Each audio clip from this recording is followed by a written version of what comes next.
Now, I want to tell you a story about the Nepro, the time when we invented the world. We didn't want for anything. All our needs were met from the world in which we lived. Our houses were made from plaited wild cane, walls lashed together with vines and covered with leaf roofs. Our clothes were made from plaited fiber, leaves and strips of pandanus. Our mats and baskets were made from coconut leaves, the dyes from clays, and crushed leaves from the burro and neme plants.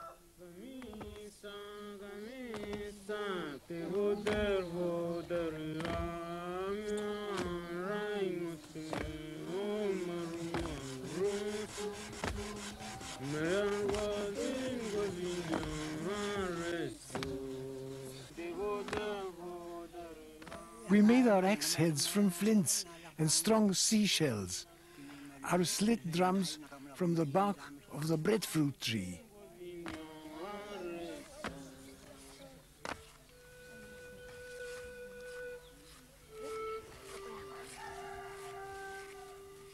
Our headdresses from hawks and fowl's feathers, our flutes and panpipes from bamboo shafts. We hunted the black hawk, the martins, honey-eaters, cockatoos and pigeons.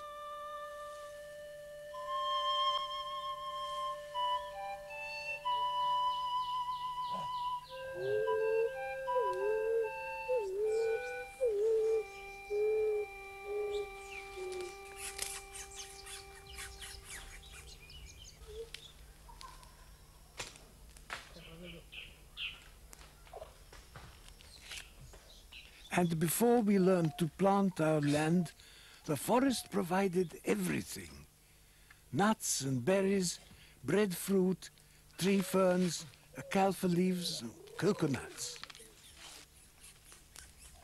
All our needs were satisfied, and we wanted for nothing. And as we wanted for nothing, so all men and women were equal, and there was no strife.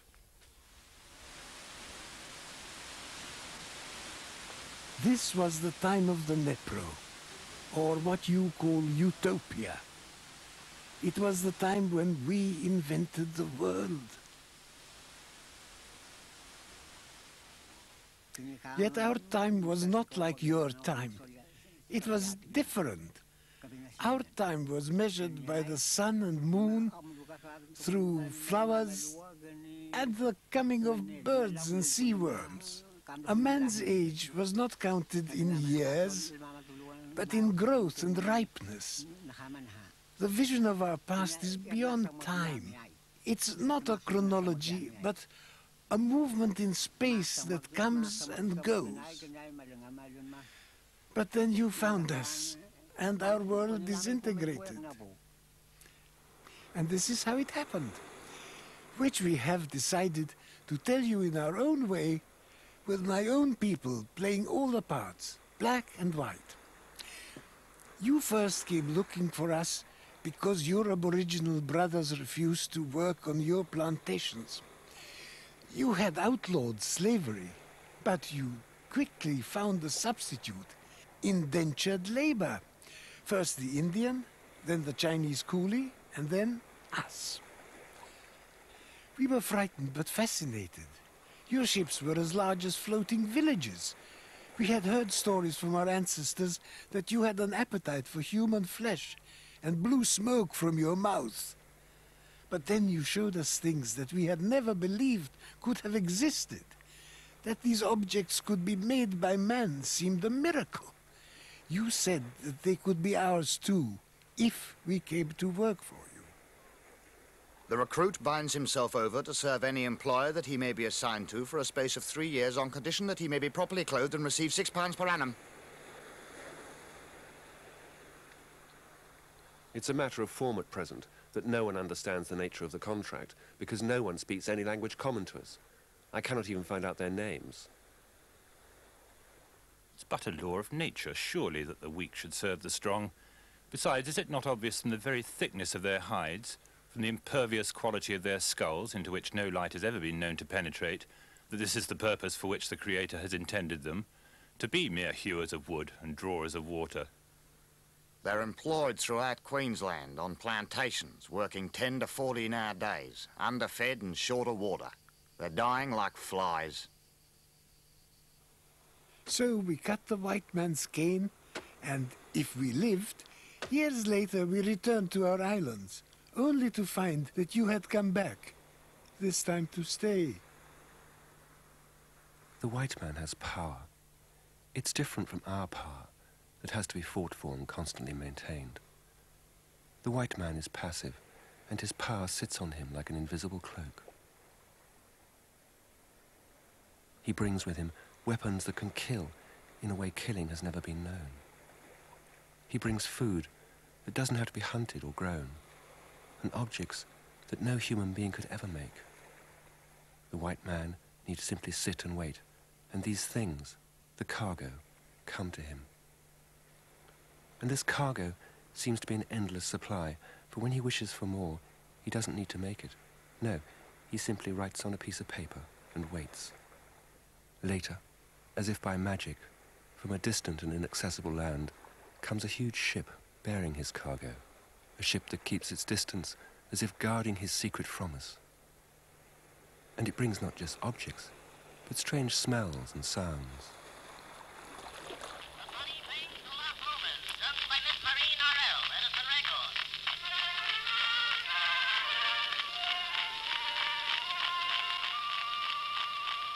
My dear Catherine, since I last wrote to you, I've purchased a small plantation. Copra prices are buoyant, and I hope to make a small fortune. However, life on these islands is chaotic and lawless.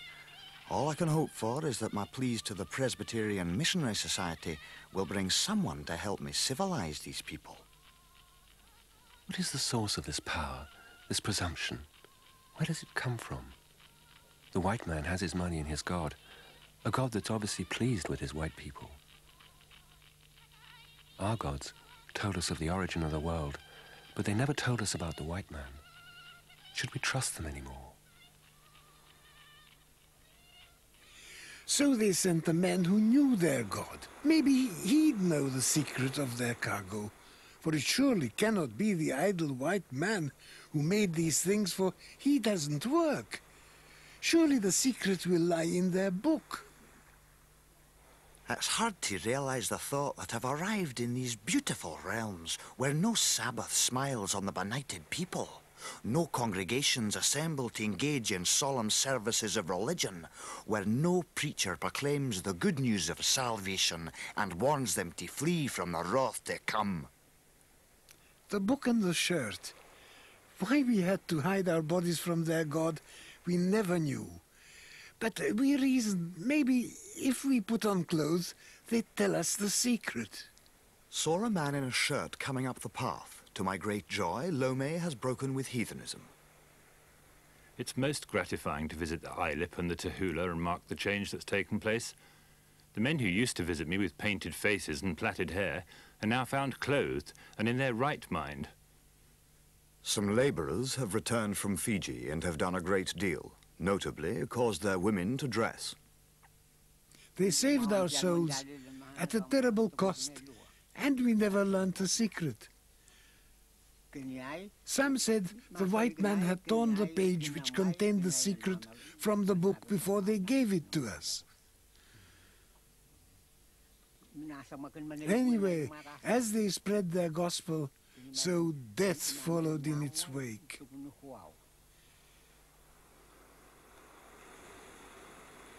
In 1926, a young man arrived to write a book about us. My notes read like the last confessions of dying men. One price these isolated races have paid is a terrible susceptibility to diseases. We're not civilizing them, we're syphiliting them, a Catholic priest here said to me with much truth. Dysentery, measles, whooping cough, influenza, pneumonia, diphtheria. Worship is lies. It makes all sick and kills us, they say. I'm going inland soon, to the big Nambus country. They're hostile towards us and have been driven there as their only chance of survival. He died a few weeks later, the first of the experts. But where he'd been, others followed with a new device. And as they feared we wouldn't survive their onslaught, they worked obsessively to capture the image of our passing. Front views and back views. A record of our height, weight and age. And then warlike poses and thoughtful poses. And, of course, our young women. And each reported his adventures in even more vivid titles.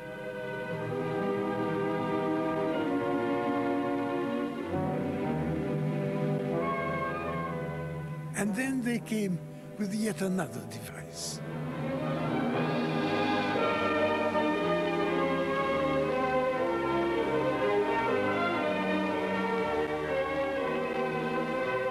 Flying northward, we look down on dense tropical forests. Human beings live there, hidden away, isolated, underprivileged people. As we would go along this island, we would see natives watching us, and sometimes we would land and talk with them. All of them had old Snyder rifles. Some of them were marked Tower of London, 1854, and every time one of those guns was shot, it meant the death of a white man. Treading these jungle tracks in this secular world of the 20th century are primitive Stone Age men who have not yet forgotten the taste of human flesh. Weren't you frightened, Mrs. Johnson? Yes, I was, but I didn't dare let them know it. Well, really, there was nothing to be afraid of until we commenced to see skulls all over the trail. In the dark jungle depth, strange and fearsome practices of tribal leaders are still being enforced.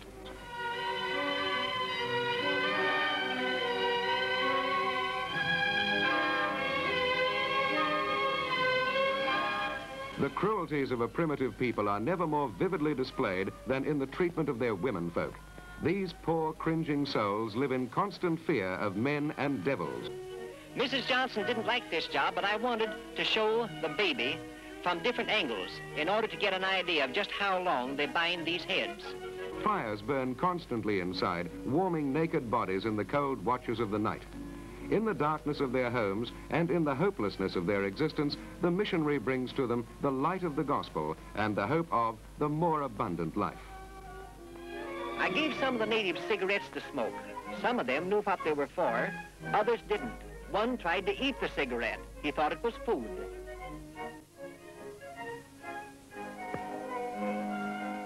Living almost naked and surrounded by death and decay, the future holds no promise for them. But he was wrong, because the Americans came, and some of them really were black. Brothers.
I looked and there were soldiers everywhere. We didn't know where they'd come from, how they'd arrived.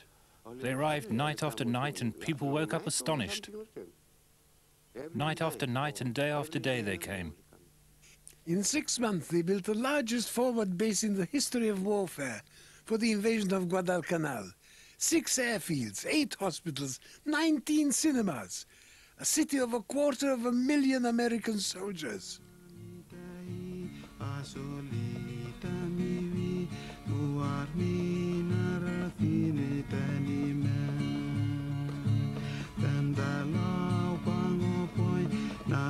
Chantinica, de tayu apa ifila. Kamawai bariu, nam te la tarfura, nanginya nasakya namaike. Kinote natipe, menawan kinava, melpot wasit menarafi.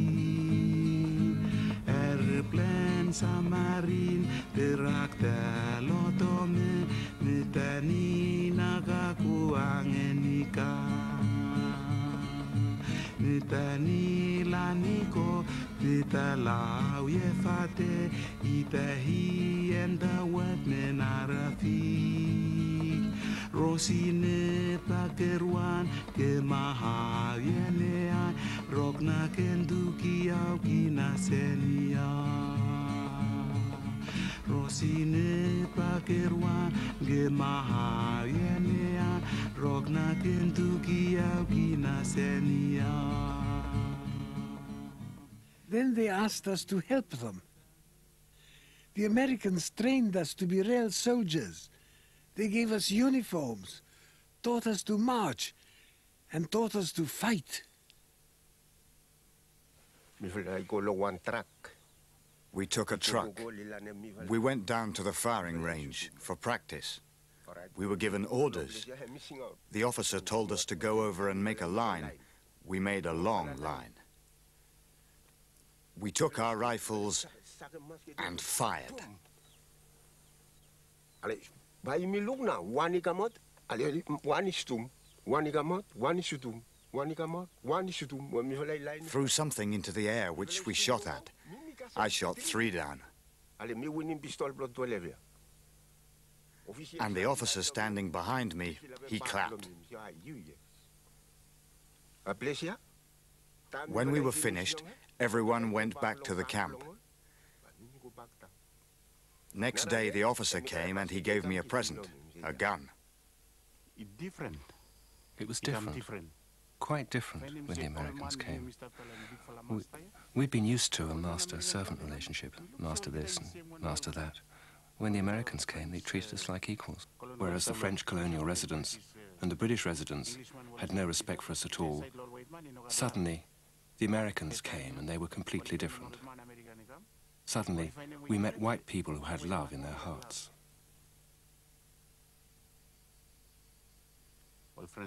The French and the English, well, when they talked to you, you had to show deference. And they didn't even bother to use your names. Just boy. You hadn't got a name. You were nothing. They'd say what they liked to us, but you couldn't stand up for yourself.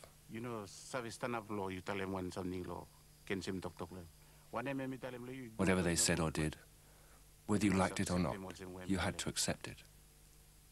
Even if you knew it was wrong, you couldn't answer back. The Americans changed our way of thinking about ourselves.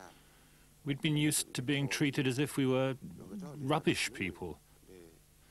But the Americans gave us our dignity, and we started to think better of ourselves. The natives started to open up their minds. We saw the Americans had ways of treating people that was completely different from what we've been used to. They treated everybody equally, and that was something we immediately recognized. We were astonished to see how all together they were. We could see black Americans and white Americans all working together. The black Americans were just like the white man in terms of status. There seemed to be no difference, and we were astonished to see that. We'd been used to one way of living, but to the people of America there appeared to be no difference in the status of races.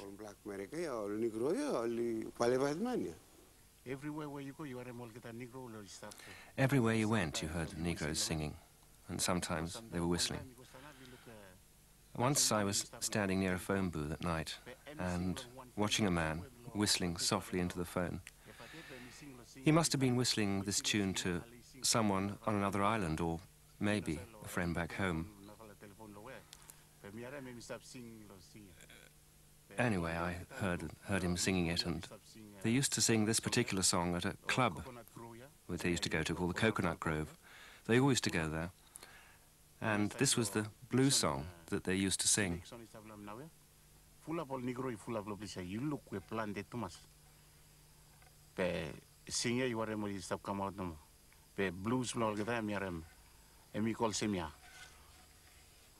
Mama, madam, do me, and the was and the bands. I wish sometime to live it and sing the blues in the night.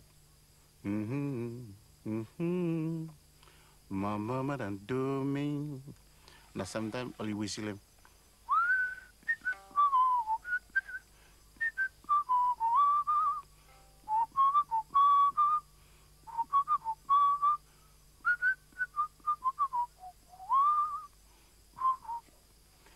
And that was the Negro song. You'd hear it everywhere. I really like this song, and I really like the Negroes. They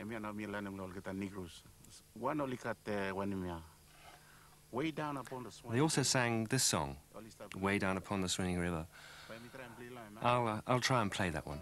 Way down upon the Swanee River, far, far away. That's where my heart is standing ever, far from the old folks at home. Oh, the world, I'm sad and weary, everywhere I roam. Oh, dark is how my heart grows weary,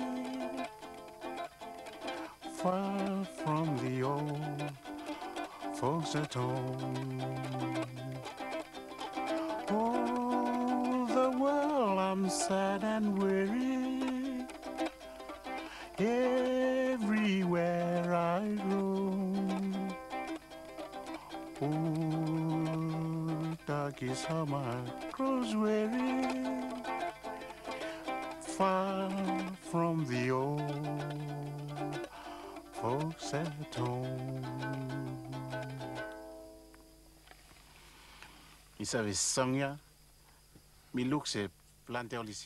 I used to think that the reason they sang this song was because they were sad and worried.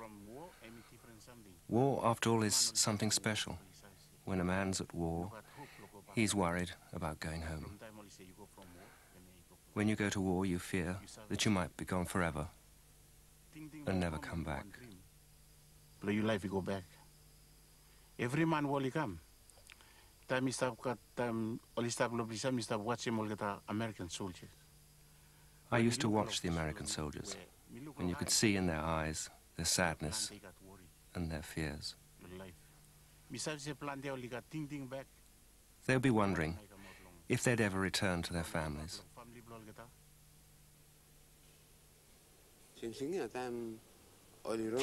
We used to sing in the trucks, or when we were marching. We'd all sing together. It went like this. God bless America, land that I love.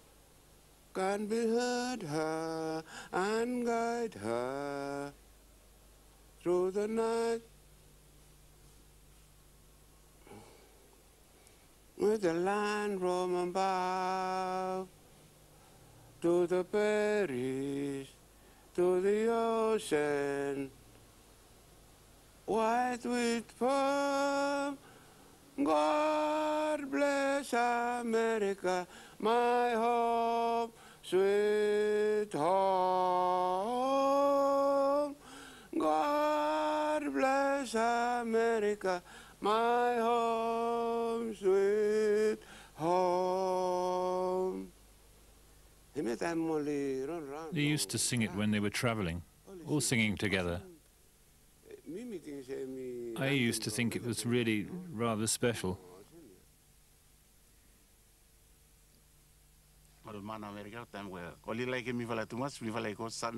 And because they liked us, they used to sing it to us. And we learned from them. We asked them to teach us their songs.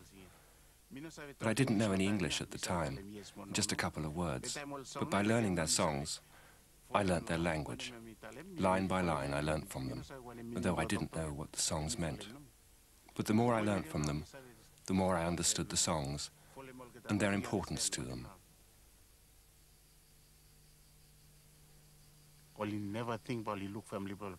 Many of them were buried in the New Hebrides.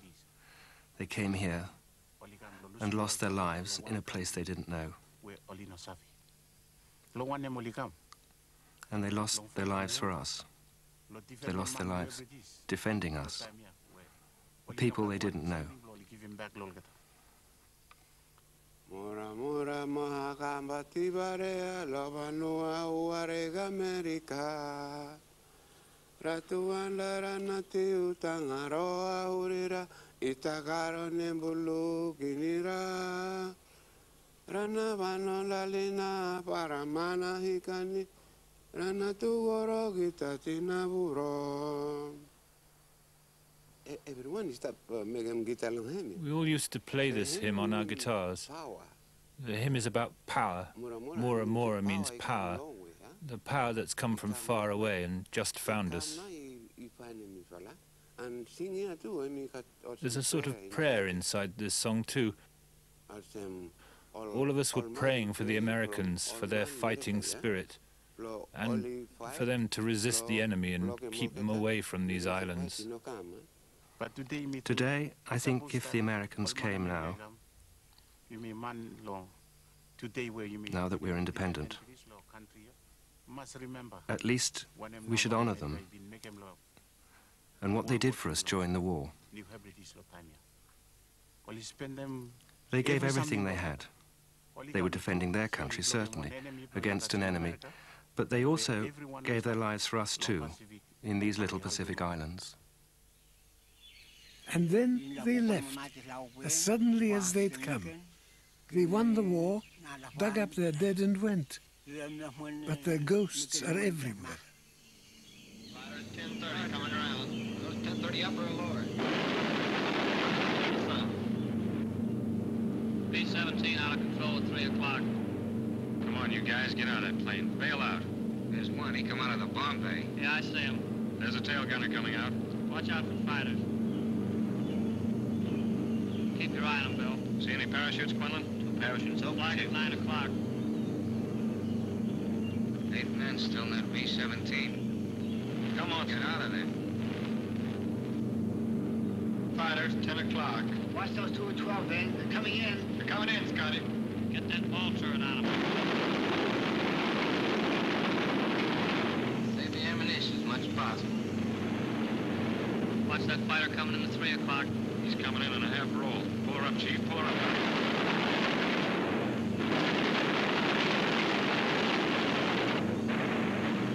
B-17 in trouble out at 2 o'clock. Watching. Got an engine on fire.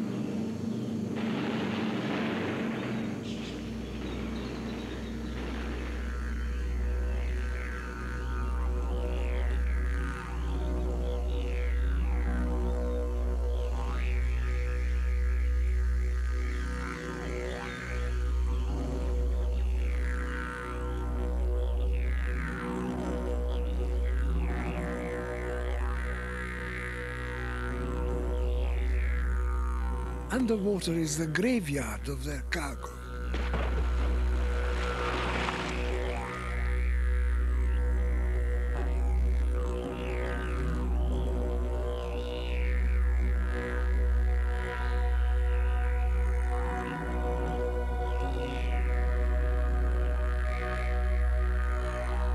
When they left, they dumped millions of dollars worth of trucks, jeeps, bulldozers, and heavy machinery in the sea. Enough to build all the roads and airstrips in the South Pacific for 30 years.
Then, at about this time, one day at sundown on an empty beach, a man appeared. People were astonished. Those who first saw him said he wore a white man's clothes. He stood some 40 yards away from them, at the water's edge. They couldn't see his face, but he spoke to them, and he spoke in our language. And in his hand, he carried a special stick. He used to stand on the beach close to here. His walking stick was like a torch, and he would stand with this stick in front of him, and it shone. It wasn't really a torch, it was just a walking stick that appeared to shine. He always came and stood in the same place, and the people used to wait for him to appear. Lots of people went down to the beach and made houses there, and there were so many houses packed close together by the shore that you couldn't get through. But here, at night, he used to come and talk. Some believed, and some doubted. Most, though, thought him to be real. His name was John Frum.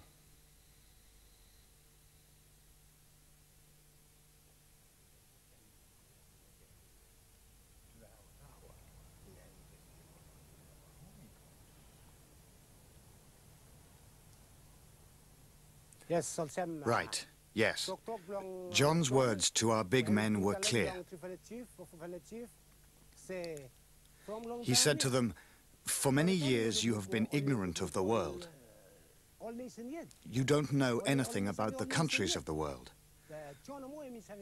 But I, John, know them." John said, "There are many nations of the world, but you shouldn't have faith in any of the others. Only America is your friend. Only America. Remember that. One day America will come and help you again."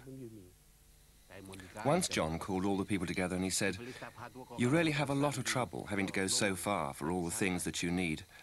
But one day, everything will come right through to this place, and you won't have to do so much hard work. There will be roads so that trucks can come right through, and there'll be a store here for you. And one day, you'll have houses all made of corrugated iron to sleep in." He promised everything, and our fathers really didn't believe that this would happen, as there wasn't a road at that time, and they couldn't understand how all these things would come true, because at that time, it was very, very hard for them to earn money. So they doubted him. But finally they thought about it and said, yes, this is a man who is telling the truth.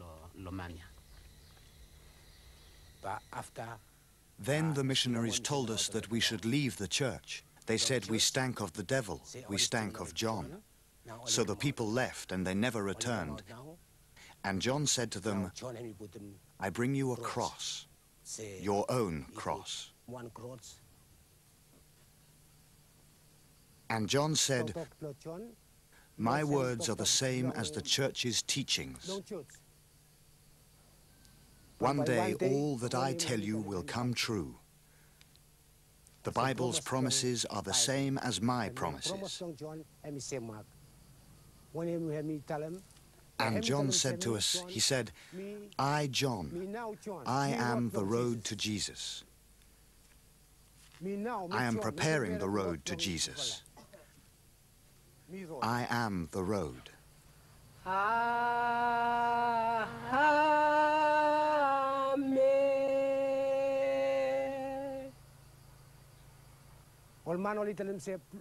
Some people criticize us, and they say that we've waited a long time for John's promises, too long.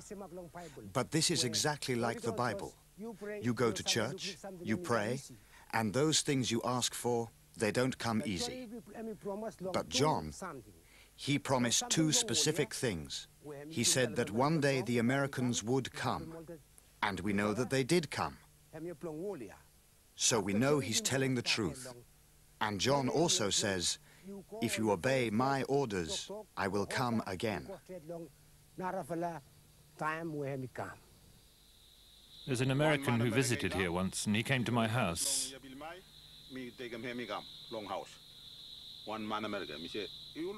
And I showed him this money, and I said, "It's yours, isn't it? It's American money." And he said, "You all helped America during World War II, so we've made this money for you. One day you'll be independent, and this money, you'll be able to use it." And I looked at it, and it's dated 1977, the time when we were struggling for our independence. He said, "Look closely at the coin," and I looked, and you see, silver and brown, the black and the white are as one.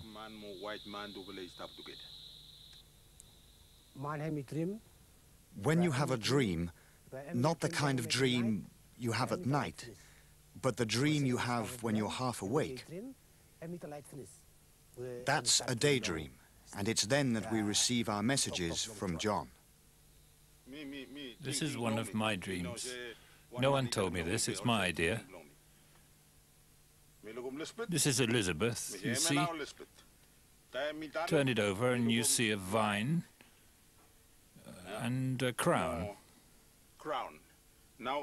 Now I thought, and I remembered what Jesus Christ said. "I am the root and the fruit of the vine. And this vine should curl right round like this, you see, and join. But the crown is blocking this. This means that there's trouble, war or something evil. It's blocking the meeting of these two vines. But there will be peace. Peace in the world one day, when these two vines are joined." Now, I'm a black man, and I honor this eagle. All of us from this island honor this eagle. In America, they honor this eagle. We're the same. That's why one day we'll be part of America. America gave us everything. They gave us everything. Planes, ships, everything that was left over here was left here for our benefit, to help us, to help with our development. In my right hand, I hold on to my customs and my traditions. And here, this is the white side of me, in my left hand. But if I let the left side become too powerful, it'll destroy my customs and traditions. So I balance them. I love them both. But the white stays on the left and the black on the right. When I built this house, I made a traditional room. And on the other side, there's another room for the white me. So if I get a typewriter, I'll put it in this room. Or if one day I get a telephone, that'll go in here too.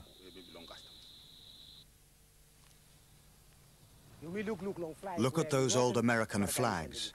America sent them. And they sent them with a message, and there's a pledge. A pledge. The government wanted to put us both in prison, our own government. But I told them that the flags come from America. They're a symbol of John's promise to us made many years ago. Simply America.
John kept his promise to us.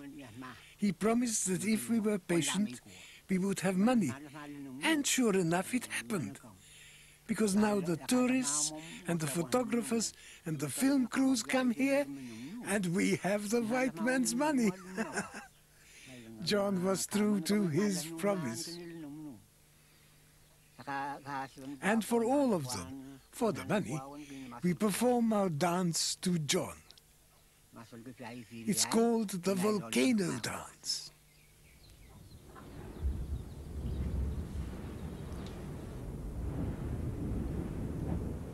Now, John told us that he has control of the volcano, and he told us that there is a road that comes here all the way from America. John's army lives down there, and we talk to them, and they send us songs. Sometimes these songs are warnings, and sometimes they are prophecies, but we always follow his path.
And it was certainly interesting to watch their faces. next morning, they went up to the screen and tried to find out what had become of the picture that they'd seen the night before.